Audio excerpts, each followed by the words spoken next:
युद्ध विराम के बीच वाटर बॉम्ब, पाकिस्तान का गिड़गिड़ाना हुआ शुरू।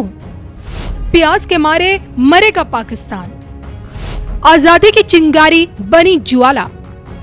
बलूचिस्तान नया देश अब कब बनेगा? बिना पाकिस्तानी वीजा के कब होंगे हिंगलाज शक्तिपीठ के दर्शन? धर्म ज्ञान पर राष्ट्रभक्त विश्वविख्यात सुदर्शन चक्र ज्योतिषाचार्य श्री संत बेतरा अशोका जी की बड़ी भविष्यवाणी। नमस्कार, धर्म ज्ञान के दर्शकों का स्वागत है। कविता राणा और मेरे साथ मौजूद है राष्ट्रभक्त विश्वविख्यात सुदर्शन चक्र ज्योतिषाचार्य श्री संत बेतरा अशोका जी। सर, स्वागत है आपका। नमस्कार। आज पूछा जाएगा कि क्या सीज फायर के बीच पीएम मोदी का वाटर बॉम्ब क्या पाकिस्तान के विनाश का कारण बनेगा? और ये सवाल इसलिए पूछा जाएगा क्योंकि श्री संत बेतरा अशोका जी ने ही पहलगाम हमले का किस प्रकार से बदला जाएगा, 15 दिनों के अंदर अंदर ऑपरेशन सिंदूर के रास्ते किस तरह से आतंकी ठिकानों को निस्तानाबूद किया, इसकी भविष्यवाणी समय से पहले ही कर दी थी। और ये भी बता दिया था कि आप देखेंगे कि भारत पाकिस्तान युद्ध के मुहाने पर खड़ा नजर आएगा, लेकिन बदला समय के साथ लिया जाएगा। तो जो पीरियड बताया था कि 15 दिनों के अंदर अंदर स्ट्राइक होती हुई नजर आएगी, वो 1 वीक, एक हफ्ते के, माफ कीजिए, एक हफ्ते के अंदर अंदर स्ट्राइक देखने को मिलेगी, वो हमें देखने को मिली। लेकिन अब जब भारत पाकिस्तान के बीच युद्ध विराम की घोषणा हो चुकी है, लेकिन पीएम मोदी तो बोल चुके हैं कि अभी युद्ध खत्म नहीं हुआ है, तो ऐसे में क्या पीएम मोदी जी का वाटर बॉम्ब यानी कि इंडस वाटर ट्रीटी, सिंधु जल समझौता जो अभी तक स्थगित हो रखा है, क्या वो बहाल हो पाएगा या फिर बम बन के पाकिस्तान पे गिरेगा? बताएं सर। देखिए, डेफिनेटली ये जो डिसीजन है सिंधु जल समझौता जो कैंसिल किया गया, this is the very genius mindset का रिजल्ट है जो आपके सामने है जी। पाकिस्तान ये सोच रहा है, जब कुछ मौलानाओं के मैंने वक्तव्य सुने कि भैया पानी को कैसे रोक दोगे, ये मोदी है, कुछ भी कर सकता, पानी और खून साथ साथ नहीं बहेगा। ये पानी और खून साथ बहेगा, दैट इज डिफरेंट थिंग। पर ये मोदी है, कुछ भी कर सकता है। इतने डैम बना देगा कि आपको सिर्फ जो है उतना ही पानी मिलेगा जिसे आप पी सकते हैं। तो ये आप उनकी कुंडली को देखते हुए कह रहे हैं कि मोदी जी ये कुछ भी कर सकते हैं? मोदी जी की कुंडली बता रहा हूं मैं, भारत की कुंडली के आधार पर बता रहा हूं। अच्छा। क्योंकि जहां माइंडसेट क्लियर है कि सामने वाले ने गलत किया, उसको वैसा ही जवाब मिलना चाहिए, टिट फॉर टैट। ओके। तो उस चीज को देखा जाए तो इससे बड़ा डिसीजन ही नहीं है। कोई आपने हथियार नहीं चलाया, सिर्फ बताया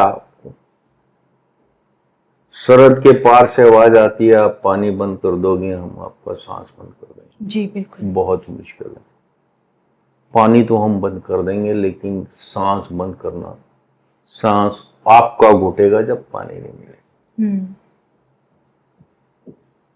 तो सर मैं क्या समझू, क्या यही कारण बनेगा पाकिस्तान के विनाश की, जिसकी आप बार बार भविष्यवाणी करते हैं, जिसकी यही कारण बनेगा पीओके की वापसी की? पाकिस्तान सुधरने वाला नहीं। चाहे पानी बंद कर दो, चाहे उनकी रोटी बंद कर दो, चाहे उनकी हवा बंद कर दो, वो सुधरने वाला नहीं है।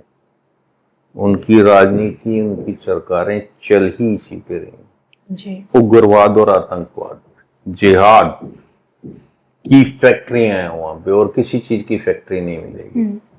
आप पानी बंद कर देंगे, रोएंगे, चिल्लाएंगे, और ये बहुत बड़ा जो है युद्ध का जो है बहुत बड़ा प्लेटफॉर्म बन जाएगा। इस पानी बंद कर दिया, जो स्थिति को इसको कैंसिल कर दिया, और हम अपने हिसाब से पानी छोड़ेंगे, जब हम चाहेंगे छोड़ेंगे, जब हम चाहेंगे रोक लेंगे। और इस छोड़ने और रोकने के बीच में अगर आपने 2-3 साल दे दिए तो आपको मिलेगा कि 8-10 डैम जो है खड़े हो गए। Modi ji knows how to use the resources. पानी को 75% पानी जो है सिंधु, ब्यास और सतलुज का जो है पाकिस्तान को जा रहा था जी, जो कि भारत का हक है, जो भारत अपने हक से दिया जा रहा है। हमारी दिल्ली जो है पानी के लिए भूखी है, लेकिन सतलुज जो है 15-75% जो है आपका पाकिस्तान जा बीएसएल का जो है 75% जो है पाकिस्तान को जा रहा था। अब वो पानी जब अपने देश में उसको नहरों के थ्रू, अब तो सब कुछ है, सारे सिस्टम से आप अंडरग्राउंड नहर भी निकाल सकते हैं, जहाँ हाइट का वो है तो आप अंडरग्राउंड भी ले सकते हैं, डैम बना सकते हैं, पानी का बेस्ट यूज कर सकते हैं। उसके बाद जो हमारा बचता है तो जाएगा बंगाल की खाड़ी में, जाएगा उधर, उसे क्या बोलते हैं, जो पाकिस्तान के रास्ते जाना उसमें समुद्र में जाएगा, लेकिन हमारी इच्छा से जाएगा। यानी कि पाकिस्तान सूखे की मार भी झेलेगा और बाढ़ से भी बिल्कुल दोनों पड़ेंगे। जब आप हमसे दुश्मनी करेंगे तो हम आपके साथ दोस्ती क्यों करें, दोस्ती क्यों निभाएंगे?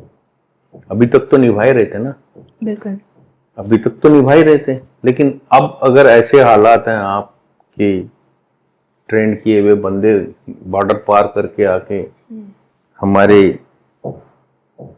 देश की नारी शक्ति का सिंदूर अगर मिटाने की उन्होंने जो कोशिश की और कहा कि मोदी को जाके बता देना कि आपको इसलिए नहीं मारा कि आप जाके मोदी को बता, बिल्कुल, तो मोदी जी ने बता दिया। आज हमारी आर्मी बता रही है ना उनको। सर, इसी कड़ी में मैं बलूचिस्तान को लेकर आपसे जानना चाहूंगी, क्योंकि आपने पीओके की वापसी पे कई बार भविष्यवाणी की है और आज भी आप अपनी इसी भविष्यवाणी पे टिके हैं कि भविष्य में हमें पाकिस्तान टूटता हुआ नजर आएगा। जब बात पाकिस्तान के खंड खंड होने की बात आती है तो सबसे पहले एक नाम बलूचिस्तान का भी आता है, जो पिछले 75 सालों से अपनी आज़ादी के लिए लड़ रहे वहाँ बलूच लोग। और बलूच लोग जिस देवी की आराधना करते हैं वही देवी भारतीयों की भी कुल देवी है, नाथ संप्रदाय की। मैं बात कर रही हूँ हिंगलाज शक्तिपीठ की, 51 शक्तिपीठों में से सबसे बड़ा शक्तिपीठ। तो आपसे जानना चाहती हूँ कि वो दिन कब आएगा जब हमारे भारत के 100 करोड़ से भी ज्यादा जो हिंदू है वो बिना किसी वीजा के, बिना किसी अड़चन के माँ हिंगलाज देवी के दर्शन कर पाएंगे। देखिए, ये सब आपको 2025 में ही देखने को मिलेगा। जो हालात हैं इसी साल देखने को मिलेगा सर? बिल्कुल 2025 में मिलेगा। इस टाइम जो है पाकिस्तान की इंटरनल पोजीशन बहुत विस्फोटक है। एक तरफ से अफगानिस्तान मार रहा है जी, लेकिन अफगानिस्तान में आप चले जाइएगा, आप उनको बताएंगे हम इंडियन है, तो आपको इतनी रिस्पेक्ट मिलेगी, खाना पीना हर चीज मिलेगा, आपका इतनी इज्जत करेंगे कि हमारा मित्र देश से कोई आया। वहीं अगर पाकिस्तान से जाता तो उसको बंदूक दिखा दी जाती है। सेम बलूचिस्तान, आप बलूचों को भी देखिएगा, बलूच जो है भारत को अपना सगा मित्र मानते हैं, उम्मीद भरी नजरों से देखते हैं, लेकिन सहायता कब मिलेगी सर? अगर Balochistan definitely will get separate, वो अलग हो जाएगा। जैसे ही अलग होता है तो फिर वो एक अलग कंट्री की तरह उसको जब मान्यता मिल जाती है तो हमें फिर पाकिस्तान थ्रू, पाकिस्तान तो रहा नहीं ना जी, और पाकिस्तान का वीजा कोई ठप्पा अपने पासपोर्ट पे लगाना भी नहीं चाहता, क्योंकि पाकिस्तान का एक बार आपके यहाँ ठप्पा लग जाता है पासपोर्ट पे तो वो पासपोर्ट ही बाकी कंट्रीज के लिए ऑलमोस्ट इनवैलिड सा हो जाता है। तो पाकिस्तान बाईपास हो जाएगा। बलूचिस्तान में हिंगलाज भवानी है, जहां आदि शक्ति पार्वती जी का जो है शीश गिरा था, तो बहुत बड़ा 51 सिद्ध शक्तिपीठों में बहुत बड़ा शक्तिपीठ है। बलूचिस्तान सेपरेट होते ही वो भारत के लिए रास्ते खुल जाए। बिल्कुल। और श्री संत बेहतर शुक्र जी की इसी भविष्यवाणी के साथ साथ हमें अनुमति दीजिए। नमस्कार।